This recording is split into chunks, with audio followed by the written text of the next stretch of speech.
Hello दोस्तों, आपका स्वागत है हमारे चैनल चैंपियन जैद पर। मैं हूं आपका दोस्त मोहम्मद जैद।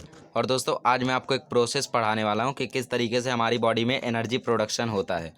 तो हम ऑक्सीजन लेते हैं, तो जिसके कारण हम लोग एरोबिक रेस्पिरेशंस परफॉर्म करते हैं। तो एरोबिक रेस्पिरेशंस अगर हम लोग परफॉर्म करते हैं तो हमारी बॉडी में बहुत ही ज़्यादा एनर्जी रिलीज़ होती है। बट वो एनर्जी रिलीज़ होती कैसे है? सबसे पहली बात, वो एनर्जी बनती कैसे है? तो हम लोग जानते हैं कि energy can neither be created nor be destroyed, but it can be transferred from one form to another form.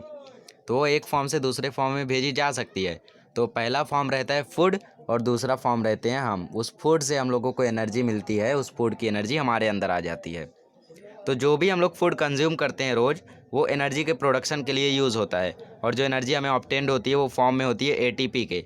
ATP मतलब एडिनोसिन ट्राइफॉस्फेट।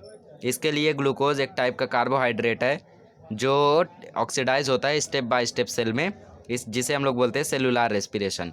मतलब जब सेल में ब्रेकडाउन होता है सेल लेवल पे, तो उसे हम लोग बोलते हैं सेलुलार रेस्पिरेशन। और ये ऑर्गेनिज्म में दो मेथड से होता है, या तो एरोबिक ऑक्सीजन इन्वॉल्व रहेगा या तो अनएरोबिक। तो हम लोग एरोबिक पढ़ने जा रहे हैं जिसमें ग्लूकोज ऑक्सीडाइज होगा 3 स्टेप में। सबसे पहले ग्लूकोज जाएगा साइटोप्लाज्म में।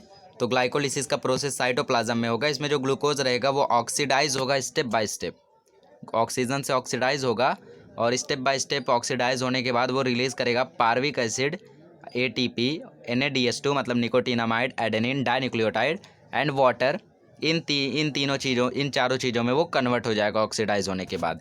अब जो पायरविक एसिड था, पायरविक एसिड के जो मॉलिक्यूल्स हैं वो कन्वर्ट हो जाएंगे मॉलिक्यूल्स ऑफ एसिटाइल कोएंजाइम में। और जो 2 मॉलिक्यूल्स ऑफ NADH2 और 2 मॉलिक्यूल ऑफ CO2 भी इसमें रिलीज़ होंगे। मतलब पार्विक एसिड से एसिटाइल कोएंजाइम तो बना, लेकिन उसके साथ साथ जो साइक्लिक चेन रिएक्शन हुआ था उसके कारण उसके साथ साथ NADH2 और CO2 भी रिलीज़ हुए।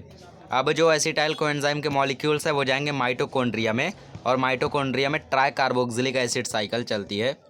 तो साइक्लिक चेन रिएक्शन होगा ट्राई कार्बोक्सिलिक एसिड साइकिल में माइटोकॉन्ड्रिया में। इसमें क्या होगा कि जो एसिटाइल पार्ट है एसिटाइल कोएंजाइम का, वो कम्प्लीटली ऑक्सीडाइज हो जाएगा साइक्लिकल प्रोसेस से, और मॉलिक्यूल्स बन जाएंगे CO2, H2O, NADH2 और FADH2। और दोस्तों, एक इम्पॉर्टेंट बात याद रखें, एक एसिटाइल कोएंजाइम से 3 NADH2 बनते हैं, एक FADH2 बनता है और एक ATP मिलता है। तो 2 से हम लोगों को 6 NADH2, 2 FADH2 और 2 ATP मिलेगा। यहाँ पे 2 NADH2 था, मतलब 8 NADH2 हो चुके हैं। और यहाँ पे हमारे पास है 2 FADH2 और 2 ATP, मतलब 4 ATP हमारे पास ऑलरेडी है। और हम लोगों ने यहाँ पे भी 2 मॉलिक्यूल्स पाया था NADH2 का, तो 2 प्लस कर देंगे तो 10 NADH2, मतलब 10 NADH2, 2 FADH2 और 4 ATP हम लोगों को मिल चुका है। और एरोबिक रेस्पिरेशन में टोटल रहता कितना है? जी हाँ, 38 ATPs रहते हैं। तो अभी वो बनेंगे कैसे वो देखते हैं। उसके बाद होता है इलेक्ट्रॉन ट्रांसफ़र चेन रिएक्शन। तो इलेक्ट्रॉन ट्रांसफ़र चेन रिएक्शन में होगा क्या कि जो NADH2 और FADH2 थे, पहले बने हुए थे, वो कन्वर्ट हो जाएंगे ATP में। और जो NADH2 रहेगा वो 3 ATP देगा, जो FADH2 रहेगा वो 2 ATP देगा। तो चलिए कन्वर्ट करते हैं। हमारे पास 10 NADH2 था, मतलब 3 ATP मतलब 30 हो गया।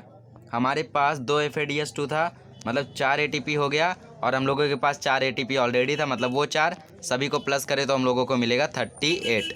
तो इस तरीके से एरोबिक रेस्पिरेशन में हम लोगों को 38 ATPs ऑब्टेंड हो जाते हैं। और 2 चीज़ों को याद रखें, NADH2 का nicotinamide adenine dinucleotide full form है, और FADH2 का फ्लेविन एडेनिन डाइन्यूक्लियोटाइड। और ATP को बोलते हैं energy currency of the cell, इसका फुल फॉर्म है एडेनोसिन ट्राइफॉस्फेट।